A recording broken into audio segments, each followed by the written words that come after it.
Perhaps I'll begin with some comment about clauses 4 and 6 of the bill, and just to reiterate the Green Party's opposition to those clauses, and those are the clauses related to utensils, and we will be supporting Ian Lees-Galloway's SOP to repeal or to remove that clause from the bill, and clause 6 in relation to pseudoephedrine, where I think all of the evidence really points to the fact that the measure that's proposed in the bill will have little effect on its desired outcome, but at considerable cost and inconvenience to many.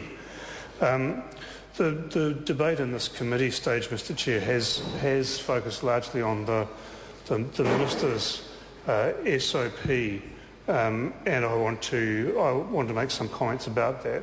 The Green Party will be opposing the SOP, but I want to begin my comments about the SOP by saying that we believe that it is ridiculous that psychoactive compounds can reach retail shelves without any kind of control, save the provision that already exists in law for smokable compounds to be restricted to people over the age of 18, and without any kind of safety testing.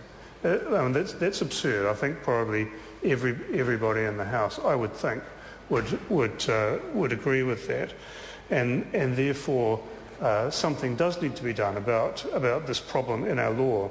And I'd also accept the point that Jackie Blue has just made, that some of these synthetic cannabinoids in particular clearly do have harmful effects. So there's an acceptance that there is some real harm. However, I make the point that these compounds in fact have been on our retail shelves not just over the past few weeks, but they've been there in fact for years. And so the urgency that the Minister is being praised for in this situation in fact would seem to be misplaced. There seems to me to be opportunity to take a more considered approach, and that's what the Green Party in fact favours. I accept the point that I think probably Ian Lees-Galloway made most strongly in this debate, that the public has reached a point of wanting to see something done, and I suspect that that's in fact what lies behind the urgency here.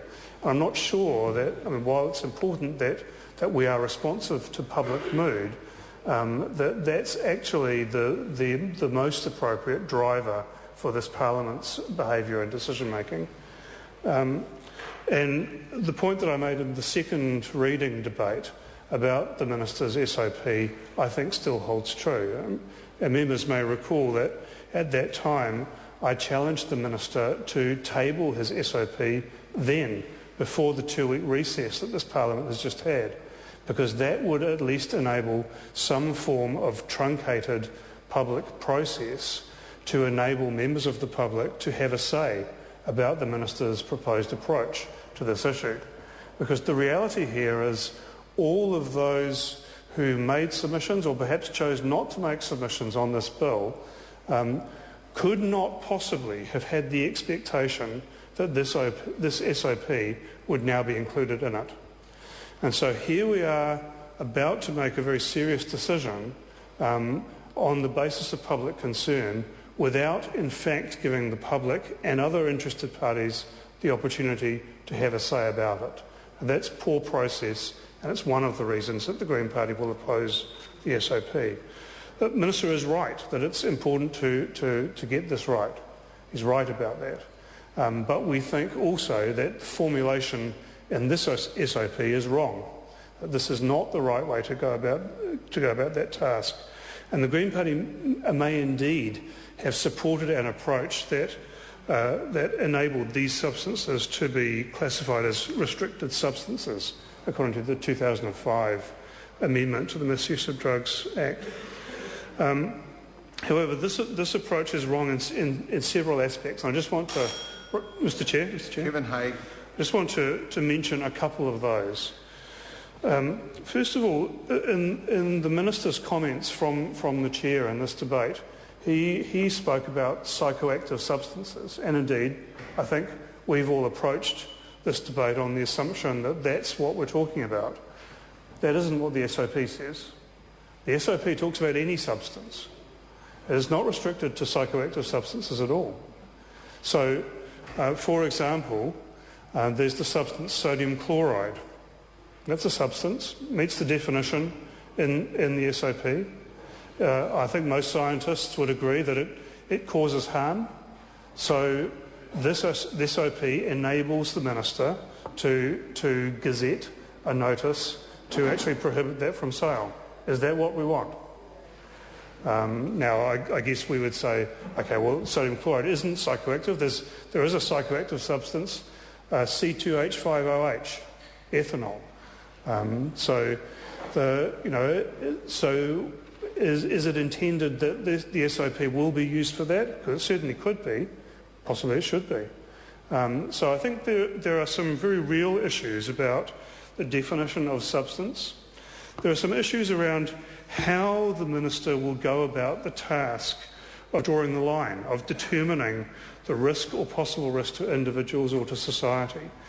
Because what this SOP does is to place an awful lot of discretionary power with the Minister, with a political appointee, rather than with, say, the Expert Advisory Committee. Is that the appropriate approach? The SOP also has no sunset clause. So we think that those are three fundamental problems with the SOP. We do like the exemption that the SOP contains for possession of small amounts.